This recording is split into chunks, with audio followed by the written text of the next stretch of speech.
برادری تقاضا کردن سوره الفرقان آیتی 53 و همچنان آیتی 54 را معنا کنید.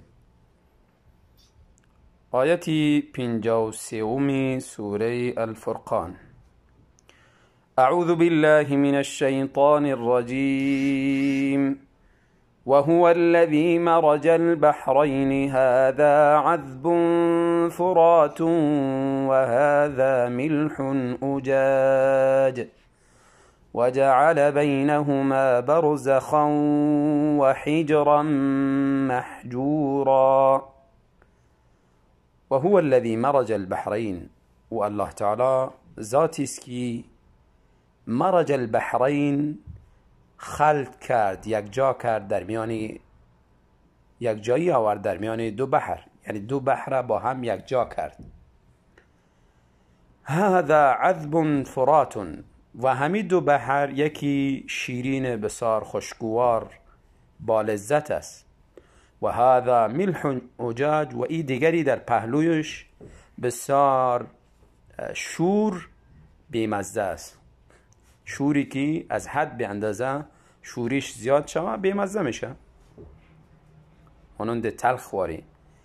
و جعل بینهما برزخا و حجرا محجورا، و جعل و گردان در میان امی دو بحر برزخا ستری پردهی،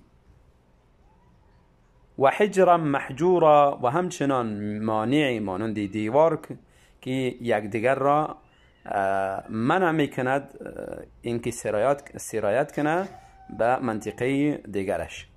یعنی دو تا بحر در کناری هم الله تعالی خلط آفرید و هر دو بحر به مجرای خود روان هستند و در میانشان پرده ای است که او پرده مانع میشه که با هم خلط شوند. یکی از قدرت های بزرگی الله تعالی است که بشر با همه تکنولوژی و پیشرفتش هنوز از این مانی بیخبر است و ایره کشف کرده نمیتوانه. و حقیقتا الله تعالی خبر داده که در میانی از اینها مانی وجود داره، پرده وجود داره که این پرده اجازه نمیده که اینا با هم خلط شوند. و آیت 54 الله تعالی می فرماید: و هو الذی خلق من الماء بشرا فجعله نسبا و صهرا و کان ربک قدیرا. و او الله تعالی ذاتی است که آفرید از آب بشر را، آبی که از نطفه مرد بیرون میشه و همچنان از نطفه زن. از این آب بشر انسانها را الله تعالی آفرید.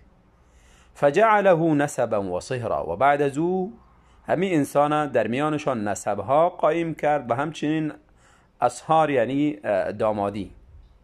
انسانی که از آب تولد میشه، بعد از اینکه تولد شد طفل خرد صاحبی نسب است. نسب به این معنا که به کسی پیوست میشه، فلانی پسری فلانی،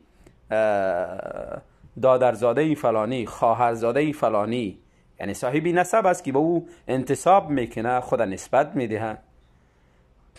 و همچنان بعد از اینکه بزرگ شد ازدواج کرد، صاحبی سحر میشه، دامادی به خاندان میشه، داماد شخصی جور میشه که بین رابطه خیشی قایم میشه.